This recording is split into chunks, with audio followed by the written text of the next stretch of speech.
makakasama po natin ang isang modern heroine kasi yung ginagawa po niya ay napaka-importante po para sa mga kabataan at saka sa mga kababaihan. Walang iba po kundi si Dr. Damnama Villarta de Dios, Medical Specialist 3 at ang head ng Women and Children Protection Unit ng Amang Rodriguez Memorial Center.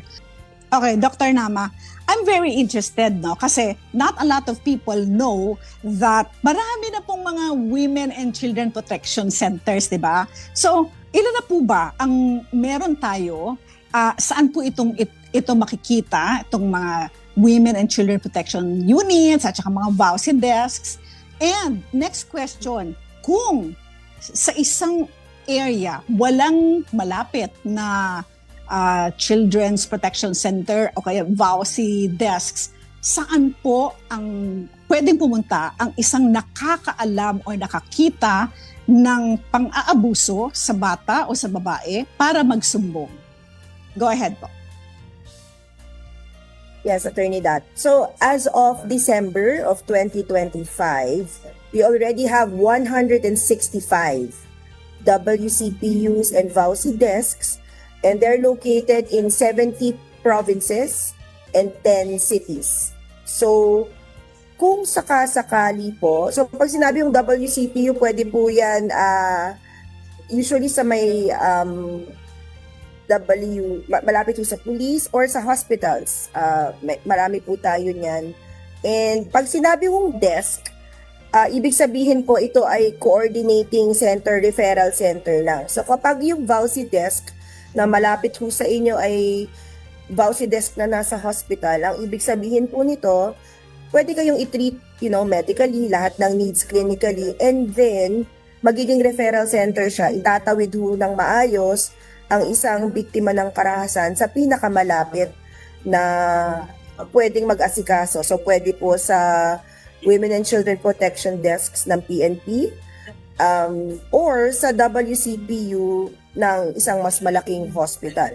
Kung hindi po ninyo alam kung saan ang pinakamalapit na WCPU, no problem, kasi po pwede naman pong pumunta muna initially sa barangay hall para pwedeng bigyan ng barangay protection order, tapos itatawid, i-assist po kayo ng barangay papunta sa pinakamalapit na police station. So, the PNP through the Women and Children Protection Desk is another, isa pa hong ahensya ito. Katuwang po natin, sama-sama tayo para tumatanggap po ng mga reklamo, mga reports of abuse. Ano pa po? Pwede ho sa local DSWD office. Kung nasa lungsod po kayo, ang tawag po ay CSWDO kasi city. Pag nasa bayan, pwede po MSWDO, municipal po. Pwede rin po sa school. Actually, dumarami na po ever since yung mga online sexual abuse. Actually, dumami ho ang mga referrals namin na nanggagaling sa school. So, ang mga schools ho, minamandato po ito na magkaroon ng Child Protection Committee. And your teachers are considered po na mandatory reporters actually. So, pwede pong magsumbong sa teachers at we trust that the teachers will report it, no? Meron silang referral system within the school. Yun nga ho, may Child Protection Committee, so pwede rin po dito. So marami hong paraan. Hotlines also, Bantay Bata, sa Makabata Hotline, sa CWC, marami pong pagsusumbungan. So, kahit saan po actually. Uulitin po natin to ha. Napaka-importante po na tayo ay kumilos kapag meron po tayong mga nakikita o naririnig na pang-aabuso ng mga kabataan at saka mga kababaihan. Kasi minsan sila talaga yung mahina eh. Mas mahina sila kaysa doon sa nag-aabuso sa kanila. So, minention po ni Dr. Nama. Ito ha, isa-isahin po natin, tandaan po ninyo. WCPU desks, anti-VAUSI desks, police, punta kayo sa police, kung hindi police, sa hospital, kung hindi sa hospital, sa school, kung hindi sa school, sa barangay, kung hindi sa barangay, DSWD, ang dami po, may hotline pa. So, alamin po ninyo lahat yan. And please, wag po kayong matakot magsumbong. Kasi minsan, yung pagsumbong ngayon ang pwedeng mag-decide kung ang isang tao ay mamamatay o mabubuhay. Very important po yan. To act immediately, Miss Annie. Let me start dito sa first question. Sabi niya, matagal na po yung abuse nangyari sa akin or sa kapamilya ko. Maaari pa rin po bang pumunta sa Women and Children Protection Unit o WCPU para magsampa ng kaso? Ilang buwan o taon po ba mula sa petsa na insidente ng pang-aabuso ang pinahintulutang panahon na maaari pang magsampa ng kaso? And that's a very good question. Dr. Nama, anong sagot natin po Very doon? Una, hindi kinakailangan agad-agad kasi maraming takot maraming apprehensions, ang daming iniisip ng biktima bago pa siya mag-disclose. So actually, yung batas ho natin sinasabi for pag may physical harm po, up to 20 years from the time of the last incident po, pwede po silang magsampa ng kaso. So ganun ho katagal. So maaari po kayong bumisita sa ating WCP kahit na medyo may katagalan na po kasi alalahanin din po natin hindi lang naman physical ang marka ng injury sa isang tao. Mas matindi ho actually hindi nakikita yung psychological, emotional, mental trauma. It is real. And actually, kapag nasuri po ang isang pasyente at ma-refer siya sa psychologist or psychiatrist, minsan nagiging ebidensya pa nga ho pag na-check ng isang psychiatrist or psychologist ng isang pasyente, nagiging evidence pa yung findings na psychological trauma para doon sa kaso kung gustong magsampa ng kaso ng isang biktima. So, just to go back to the initial question, you can report, you can visit our WCPUs kahit matagal na panahon na. And our law subscribes up to 20 years even. Okay. So, pwede pwede magsumpong. Ayan, up to 20 years daw yan. Yes, Mahaba-habang yes. panahon. Okay. Oo. Thank you very much po. Oo. Attorney Dat, ano naman ang tanong mo? May mga Yes, Miss tanong Annie. tayo dito. Ayan, thank you po. Thank you. Well, before my question, I would like to add lang dun sa last na discussion ni Doktora na the reason behind this is, Miss Annie, lalo na kung bata. Ang bata kasi natatakot Pati rin mga kababaihan, kapag ikaw ay inaabuso o kaya merong talagang sa'yo, moral ascendancy yung nag-aabuso sa'yo, hindi ka makapag-complain kaagad. Tapos kapag tumanda ka na, nagtatrabaho ka na, bumabalik yan, that's the time na nagkakaroon ka ng lakas ng loob. Kaya ang batas, naiintindihan yan. But kung ang pag-aabuso, Miss Annie, ito lang i-add ko, ay online abuse, Miss Annie, forever yan. Hindi yan nagpe-prescribe. So tama po si Ma'am Doc Nama na wag po kayong matakot kahit na ilang taon na po ang nakalipas, hanggang 20 years meron po yung period of time na pwede po kayong pumunta sa police, mag-report, mag-file ng kaso. But, okay, Doktora, ito naman, merong isa pang gustong magtanong po sa inyo. Ang sabi po dito sa pangalawa na may tanong, ayoko po sanang magsampa ng kaso, pero gusto ko lang magpa-check up. Maaari po ba akong matulungan ng Women and Children Protection Unit? Gusto lang magpa-check up. Pwede po. Dahil pag sinabi naman pong proteksyon ng biktima, hindi lamang naman po ito yung paglilitis o yung pag-turnover sa inyo, Attorney Dat, sa legal, di ba? Hindi lang naman po ito. Yes. Kapag mayroong, besides yung mental health na nire-refer po natin sa mental health professional, yung mismo, yung gamot, kunyari, nagkaroon po ng coitus, ng rape, may penetration, genital penetration, ang taas po ng incidence ng po natin, ng HIV, ng AIDS. So, if it's within 72 hours, kinakailangan maglagay na tayo na tinatawag na PEP, your prophylactic emergency emergency prophylaxis.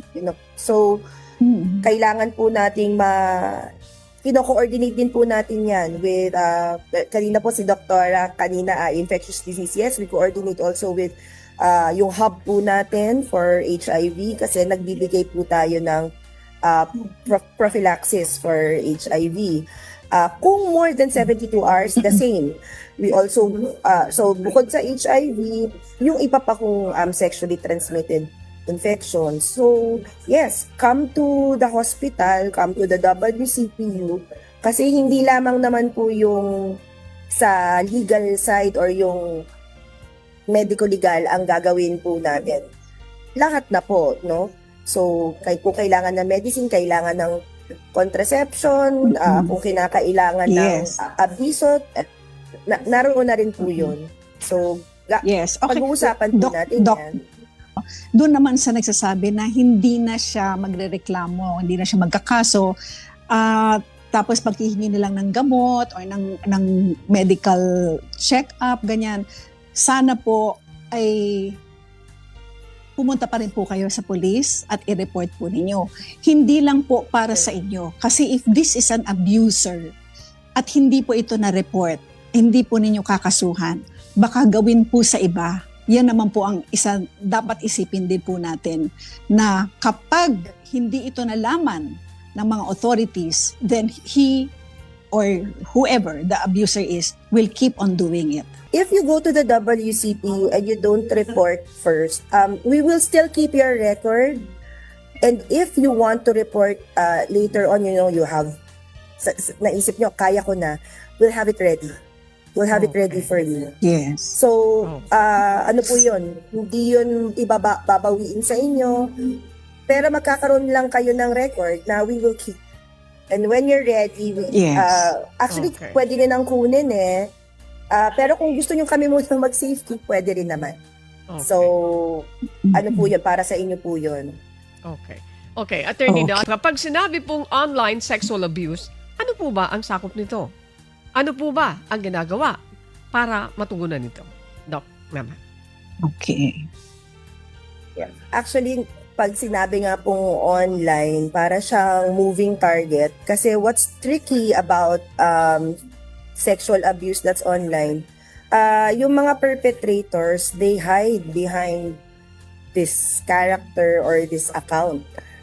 Kaya, tapos, ang mahirap pa po dito, si Attorney Dot mentioned, na once it's online, nagiging public domain na siya, hindi siya basta-basta matatanggal. Kaya yung trauma, mas matindi doon sa isang bata. Tapos yung ano niya, yung personal data niya, even worse, yung nude pictures or videos are posted online. So pag sinabing online sexual abuse and exploitation of children, I think Attorney Dot will be able to explain this better. But from our perspective, when we explain to the children, sinasabi pa rin namin na magkahiwalay, ganun ka-importante o ganun ka-grabe yung offense, kasi magkahiwalay yung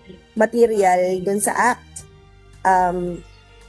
And usually, ang online sexual abuse and exploitation of children, hindi man kami makakita po ng physical na injury, we still get to report, to manage them, kinakausap pa rin.